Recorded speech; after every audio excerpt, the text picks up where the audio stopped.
Pemirsa, Anda kembali bersama kami dalam Suara Parlemen dan pada hari ini sudah hadir bersama kami di sini anggota Komisi 11 DPR RI dari fraksi Partai Gerindra, daerah pemilihan Jawa Barat 4, yaitu adalah Bapak Heri Gunawan. Masih berkaitan dengan program-program pemulihan ekonomi nasional yang memang sudah dicanangkan oleh pemerintah. Walaupun ada beberapa yang memang nantinya juga akan bentuknya sebagai bantuan kepada para tenaga kerja di Indonesia. Setuju nggak?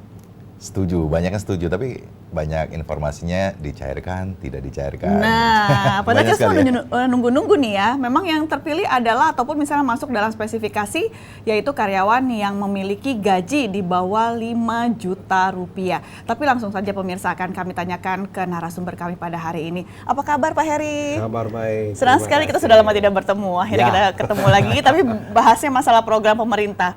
Program pemulihan ekonomi nasional. Sebenarnya ada beberapa program yang sudah dipersiapkan oleh pemerintah. Program ini muncul gara-gara pandemi COVID. Ya. Jadi apalagi di kuartal kedua tahun 2020 itu ekonomi tidak tumbuh, bahkan minus 5 poin sekian.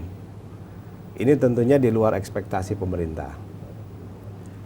Permasalahan yang sesungguhnya karena turunnya daya beli masyarakat, juga turunnya daya beli ataupun belanja modal dari pemerintah.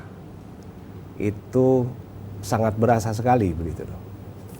Beberapa masyarakat apalagi pada saat kemarin kita menghadapi hari raya, tidak bisa mudik, terkena juga lockdown atau PSBB, akhirnya beberapa konsumsi masyarakat ini memang tertunda dan turun. Demikian juga belanja pemerintah itu juga turun. Mengakibatkan ekonomi menjadi menurun juga. Ini kalau seandainya dibiarkan sampai semester 3, maka kita akan masuk ke jurang resesi. Nah, untuk menghadapi ini, langkah yang sebaiknya dilakukan, yang pertama adalah meningkatkan daya beli dulu, agar konsumsi bisa tumbuh. Gitu. Konsumsi bisa tumbuh, belanja pemerintah pun tumbuh. Pemerintah telah menganggarkan kurang lebih ada 690 sekian triliun untuk program ekonomi nasional ini. Ada 6 klaster di situ. Pertama dari mulai sosialnya, terus dari mulai kesehatannya, dan lain sebagainya, termasuk untuk program UMKM. Sebetulnya program ini program yang sangat baik, tetapi kalau kami bisa melihat di dalamnya, ada 3 klaster juga di dalamnya. Pertama, terkait masalah program yang sudah siap. Ada juga program yang usulan baru, tapi sudah siap. Dan ada program usulan baru yang belum siap sama sekali, sehingga serapan untuk program ekonomi atau pemulihan ekonomi nasional yang 600 sekian triliun itu baru terserap kurang lebih baru 25% seperti itu. Nah, mungkin juga ini sebuah langkah terobosan dari pemerintah terkait masalah pemulihan ekonomi nasional ini. Jadi menyasar kepada kawan-kawan yang memperoleh penghasilan di bawah 5 juta. Tapi tentunya di sini juga akan terjadi pro dan kontra seperti itu. Karena bagaimana mungkin orang yang sudah mendapatkan gaji kok dapat tunjangan seperti itu. Itu udah pasti. Dan itu sudah menjadi isu. Saya pikir pemerintah tidak stop sampai di situ. Pemerintah juga membuat terobosan-terobosan lain. Mungkin saat ini yang disasar baru sebatas yang berpenghasilan 5 juta ke bawah dengan catatan yang memiliki BPJS, memiliki rekening di bank, agar ini tumbuh dulu berkembang. Estimasi kami mungkin kenapa yang tidak 5 juta, kenapa yang korban PHK dan lain sebagainya tidak diberi. Mungkin dikhawatirkan bukan untuk konsumsi tetapi untuk tanda kutip membayar hutang lah atau itulah atau inilah begitu. Ada kepentingan lain begitu. Jadi supaya ekonomi ini tumbuh secara cepat, data yang sudah siap dulu nih. Ya disasarlah para karyawan dengan gaji di bawah 5 juta. Memang jadi permasalahan juga di tengah kondisi seperti ini. Contoh isunya misalnya tenaga honorer. Iya. atau office boy misalnya, atau mungkin para guru honorer juga yang selama ini harus belajar juga dengan muridnya melalui virtual seperti itu. Nah, pemerintah juga membuat terobosan terkait masalah guru ataupun ASN khususnya yang golongan tertentu itu kan diberikan subsidi juga untuk pulsa. Bahkan baru-baru ini untuk siswa, baik siswa ataupun mahasiswa itu diberikan juga kelonggaran untuk pulsa hanya membayar Rp10 begitu. Nah, saya yakin program ini akan terus berjalan karena kembali ke 3 catatan tadi, ada yang sudah siap, ada yang existing, baik terkait bansos dan lain sebagainya, ada juga yang belum existing begitu loh. Dalam artian yang di-create baru ini ada yang belum siap, ada yang sudah siap seperti itu. Saya yakinlah pemerintah tidak akan berdiam diri karena kalau untuk semester atau kuartal 3 2020 ini tidak ada pergerakan ekonomi yang signifikan, bahkan relatif cenderung minus, diperkirakan sampai 2 atau 2,5%. Ini berarti kita sudah masuk dalam jurang resesi begitu. Nah, ngangkatnya lagi agak sulit begitu loh. Ya, ini yang menjadi sebuah permasalahan, apalagi untuk tahun 2021 kemarin kita pahami bersama ada asumsi makro yang mengatakan pertumbuhan ekonomi kita 4,5 sampai 5,5. Nah, ini juga bagaimana mungkin 2021 sementara di 2020 kita posisi minus. Sebetulnya sih bisa saja terjadi kalau komponen daya beli khususnya untuk masyarakat itu digenjot begitu loh. Karena selama ini kan sektor konsumsi ini kurang lebih 60% mempengaruhi pertumbuhan ekonomi kita begitu loh. Konsumsi ini baik dari segi masyarakat ataupun belanja pemerintah itu sendiri seperti itu. Pak Heri, tapi kalau kita lihat dengan kondisi daya belinya yang sangat kurang sekali untuk masyarakat ya, apalagi dengan kondisi semakin banyaknya zona-zona merah. Nah, program-program pemerintah ini sebenarnya cukup strategis nggak sih untuk bisa dilakukan? Saya pikir strategis sekali ya, karena yang pertama berarti ada akselerasi untuk program PEN itu sendiri. Yang kedua terkait masalah konsumsi pemerintah. Dan yang ketiga terkait masalah konsumsi masyarakat. Tadi kami sampaikan 60%, 59, sekian persen, nyaris 60%, itu pertumbuhan ekonomi ini didorong oleh konsumsi masyarakat. Sekarang dengan kondisi COVID seperti sekarang ini, relatif kawan-kawan kita kan ada di rumah semua. Relatif tidak produktif begitu. Nah, sementara di satu sisi kos mereka terus berjalan. Kalau yang mendapat bulanan sih mungkin nggak terlalu pusing begitu loh. Tapi yang bekerja harian tentunya ini juga sebuah permasalahan. Makanya didorong oleh pemerintah. Pertama dari segi bansosnya, yang kedua dari segi BLT. Kasar bicaranya kita bicara BLT lah. Walaupun itu masuk dalam kategori pemulihan ekonomi nasional. Harapannya konsumsi ini bisa terdorong lebih baik begitu. Tapi artinya kalau kita bicara masalah serapan anggaran baru 25%. Artinya untuk BLT ketenagakerjaan baru akan cair, benar atau tidaknya esok hari. Terus misalnya, tapi kenapa ini kok tidak dikucurkan berbarengan, misalnya ada tadi untuk ASN ada bantuan pulsa misalnya, tapi katanya di tahun 2021 bahkan akan mau diberikan. Nah, sebenarnya kenapa pemerintah nggak dijadiin satu, artinya biar pertumbuhan ekonomi semakin bagus? Sebetulnya sih ingin, tapi kembali ke tadi, ada program yang existing, yang datanya sudah ada, valid, dan bisa dipertanggungjawabkan. Ada program yang baru di-create, datanya ada, tapi bisa deliverable. Dan ada yang program baru, datanya belum ada dan belum deliverable. Jadi dari sekian banyak program yang dikeluarkan pemerintah, itu yang memiliki DIPA hanya kurang lebih ada 151 triliun. Sementara rencana programnya ada 695 triliun seperti itu. Jadi tidak bisa serta-merta juga langsung dikeluarkan keseluruhan. Artinya itu yang membuat serapan anggaran menjadi sangat kecil. Menjadi sangat kecil. Karena kondisinya kan serba mendadak nih. Jadi di luar ekspektasi yang pemerintah siapkan untuk anggaran 2020, pada saat pembahasan ternyata di bulan Maret kita sudah menghadapi COVID seperti itu. Pandemi. Akhirnya kita melakukan PSBB. Tentunya merubah porsi anggaran ini kan tidak semudah membalik telapak tangan. Di satu sisi belanja barang, belanja pemerintah itu harus berjalan juga. Tetapi di sisi yang lain kita kan belum menggunakan secara penuh sistem computerized yang bekerja harus melalui sistem online ataupun sistem komputerisasi, tetapi sebagian masih merasakan harus ada interaksi begitu loh, harus ke kantor lah dan lain sebagainya. Jadi ini agak sedikit ke pending begitu loh. Pak, Itu. tapi kalau misalnya nih ya Pak ya, ada beberapa juga misalnya masyarakat juga bertanya, pada saat misalnya pemerintah memberikan sebuah bantuan, pertama waktu itu misalnya bantuan sembako terlebih dahulu, misalnya diperuntukkan untuk bagi masyarakat yang kurang mampu.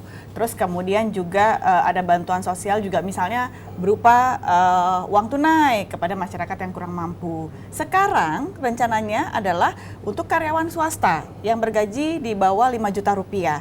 Nah, pada saat bantuan-bantuan ini hanya misalnya bersifat hanya 4 bulan, 3 bulan, hanya berjangka waktu yang tidak terlalu lama. Apakah memang ini juga sangat efektif dengan kondisi program ini, atau lebih baik satu program tapi kita menggunakan waktu yang cukup lama untuk bisa lebih settle gitu, lebih bantuan yang diberikan?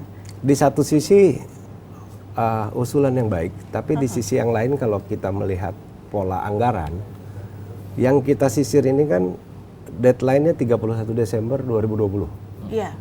Bagaimana kondisi ekonomi kita, begitu. Apalagi sekarang sudah mulai memasuki fase semester ketiga atau triwulan ketiga seperti itu, kuartal ketiga. Di kuartal kedua kita sudah negatif. Kalau di kuartal ketiga negatif kita lebih dalam, sulit untuk kembali lagi. Ya. Nah, untuk supaya tidak, kita pasti akan negatif. Untuk positif nampaknya agak sedikit sulit. Kita pasti akan negatif, tetapi tidak terlalu dalam. Negatifnya minimal tidak seperti kemarin lah begitu loh.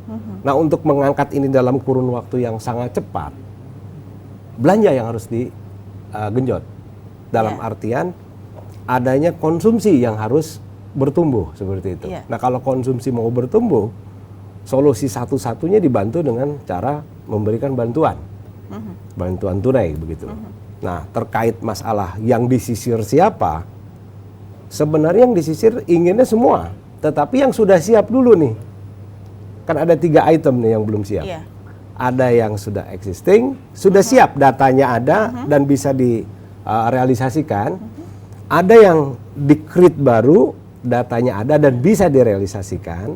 Dan ada yang di-create baru tapi datanya belum ada. Data dalam artian yang valid ya, datanya belum ada dan belum bisa direalisasikan seperti itu. Ini pasti akan bertahap karena serapannya kan baru 25%. Kalau baru 25%, pemerintah tidak akan serta-merta memberi begitu saja. Harus ada sesuatu yang bisa dia pertanggungjawabkan begitu. Jadi saya pikir yang awal dulu nih untuk semester atau untuk kuartal ketiga ini biar bisa tumbuh, dia berikan dulu kepada yang sudah siap supaya ini bisa merangsang untuk tumbuh begitu. Nah, nanti di kuartal 4 mungkin akan masuk karena ini pun dibarengi dengan program UMKM juga. UMKM diberikan 2,4 juta. Itu budgetnya kurang lebih sampai 9,1 juta pelaku UMKM, sampai 12 juta malahan pelaku UMKM diberikan. Itu masuk ke dalam kategori super mikro malahan, bukan mikro lagi tapi super mikro gitu. Jadi intinya pemerintah melakukan ini untuk menaikkan dulu daya belinya gitu loh. Supaya masyarakat ada uang, dia bisa belanja. Jadi rencananya kurang lebih untuk insentif ataupun BLT yang terkait masalah pekerja itu diangkat 38 triliunan. Nah, harapan pemerintah dengan adanya kucuran dana ini, adanya konsumsi bisa menaikkan pertumbuhan seperti itu. Agar kita tidak terlalu dalam. Jadi yang cepat dulu yang mana?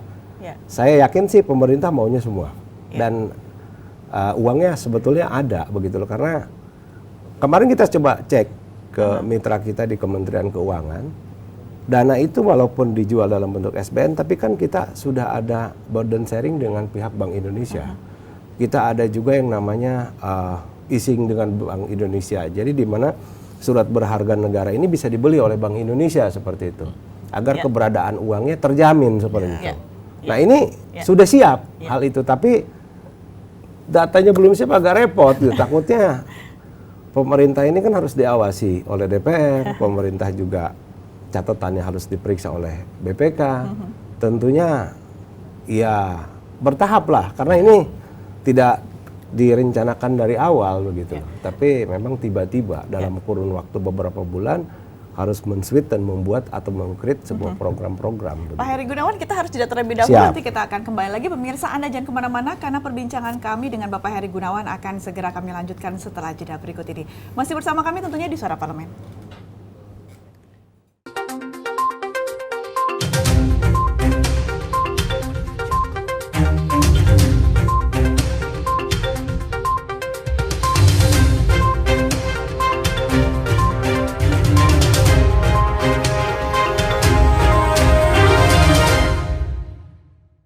Anda masih bersama di Suara Parlemen. Pak Heri, ini kalau kita bicara masalah resesi kan banyak yang mengkhawatirkan. Negara-negara lain seperti Singapura, Hong Kong udah resesi dan kita dikhawatirkan masuk jurang resesi. Nah, ini dari Komisi 11 sendiri atau Pak Heri sendiri, gimana sih agar kita sendiri Indonesia bisa settle minimal nggak masuk dalam jurang resesi? Ini apa sih dilakukan langkah-langkah konkretnya? Langkah konkret yang pertama, kita ketahui pertumbuhan ekonomi kita itu banyak ditopang oleh sektor konsumsi. Nyaris 59 sekian persen, 60 persenan, itu ditopang oleh konsumsi. Berarti yang pertama kali kita harus lakukan adalah mengembalikan atau memberikan stimulan agar konsumsi kita bisa bertumbuh. Itu langkah pertama. Dari segi pelaku usaha, pemerintah sudah melakukan yang namanya bantuan terkait masalah super mikro. Di sisi yang lain kami berharap dari segi pelaku usaha itu juga bisa melakukan inovasi juga. Jadi jangan berdiam diri begitu loh. Harus ada sebuah terobosan agar pelaku usaha juga bisa melakukan sesuatu yang bisa menghasilkan begitu loh. Jangan berdiam diri. Nah, ketiga komponen ini secara tidak langsung ini akan mengangkat pertumbuhan kita. Sehingga resesi sebuah hal yang tidak bisa kita hindari. Tetapi setidaknya kita tidak terlalu dalam. Agar kita bisa kembali di akhir tahun ini kan baru semester 3 dikucurkan. Nah, di kuartal 3, nanti di kuartal 4 pun pasti akan ada gitu. Sehingga pada akhir tahun kami berharap tidak minus lagi begitu loh. Walaupun ada ataupun tidak, minimal 0 lah begitu loh. Agar di 2021 kita bisa lari begitu. Itu harapan kami. Pak, tapi kalau misalnya juga untuk masalah bantuan yang akan diberikan sebesar Rp600.000 yang akan dikucurkan pemerintah, dipilih yaitu para karyawan swasta yang memiliki misalnya BPJS Ketenagakerjaan. Nah, tapi siapa saja nantinya juga yang akan berhak? Karyawan swasta mungkin jumlahnya sangat banyak misalnya di negara kita. Siapa saja yang nanti akan berhak untuk dapat menerima dari bantuan Rp600.000 tersebut? Saya pikir sih bukan 600-nya ya. Kalau sekarang diberikan 600 mungkin ini yang sudah siap. Tapi kami berharap semua yang terkena imbas ini kan semuanya. Terkait masalah karyawan kontrak yang terkena PHK ataupun karyawan yang terkena PHK bahkan yang sama sekali udah jobless begitu loh. Kami berharap itu juga bisa mendapat bantuan. Berarti di sini kan pemerintah harus melakukan sebuah terobosan penyempurnaan program ini begitu loh. Penyempurnaan program agar program ini bisa lebih kompatibel terkait dengan masalah keadaan yang ada seperti saat ini begitu. Dan ini sedang dilakukan oleh pemerintah seperti itu. Karena kemarin di rapat pun dengan Kementerian Keuangan kami sampaikan jangan membuat kegaduhan sosial kembali begitu. Nanti jadi masalah baru ini gitu loh. Kalau ada kegaduhan sosial di satu sisi ekonomi ingin bertumbuh, konsumsi ingin digenjot, tetapi di satu sisi malah terjadi krisis sosial. Nah, ini yang jadi bermasalah bahkan ini masalahnya bisa berimbas ke politik begitu loh. Bisa panjang masalahnya. Tentunya saya yakin pemerintah tidak berdiam diri. Pemerintah pasti akan melakukan inovasi terkait dengan masalah apa yang seharusnya pemerintah lakukan begitu. Karena ini sebuah catatan juga, apalagi kita memiliki Menteri Keuangan terbaik, tanda kutip, ya tentunya dia harus bekerja keras untuk merealisasikan agar apa yang selama ini disampaikan pertumbuhan ekonomi tidak drop terlalu jauh begitu. Tapi menurut Bapak ini efektif nggak pemberian untuk masalah bantuan bagi karyawan yang memiliki gaji di bawah 5 juta rupiah? Untuk saat ini sih masih efektif. Kenapa saya berbicara efektif? Karena datanya sudah siap. Kita kan perlu waktu pendek nih. Ya. Ya. Kalau sekarang udah di bulan Agustus, berarti Juli, Agustus, September ini kan udah masuk kuartal ketiga. Nah, dengan waktu yang terbatas seperti ini dulu deh diberikan biar tumbuh begitu loh. Tidak tertutup kemungkinan nanti di Oktober, November, Desember ada lagi, tetapi disasar bagian yang lain karena ini sudah begitu loh. Nah, ini intinya sih hanya untuk meningkatkan saja agar kita tidak terlalu dalam, intinya seperti itu. Kalaupun misalnya nantinya juga akan ada, mungkin ada beberapa program yang memang sudah siap, tapi misalnya juga datanya sebenarnya belum siap. Ya. Nah, kalau untuk program yang seperti ini, nah apa yang memang harus sudah dipersiapkan dari sekarang? Setidaknya kita harus sudah ada antisipasi. Tentunya sudah disiapkan. Kemarin kami coba bicarakan siap, juga, kami tanyakan juga ke Bappenas, kami tanyakan juga ke mitra kami di Kementerian Keuangan, itu sudah disiapkan oleh kementerian lembaga. Oleh kementerian lembaga semua menyiapkan. Contoh kasus seperti sembako. Kalau kita berbicara sembako bukan hanya satu kementerian, tapi nyaris semua kementerian, bukan kementerian sosial saja. Tetapi dari BUMN pun membantu begitu. Memberikan bantuan-bantuan dalam bentuk sembako gitu, seperti itu. Jadi saya pikir nggak akan stop sampai di sini. Ini pasti sampai minimal sampai Desember. Ini akan terus berjalan.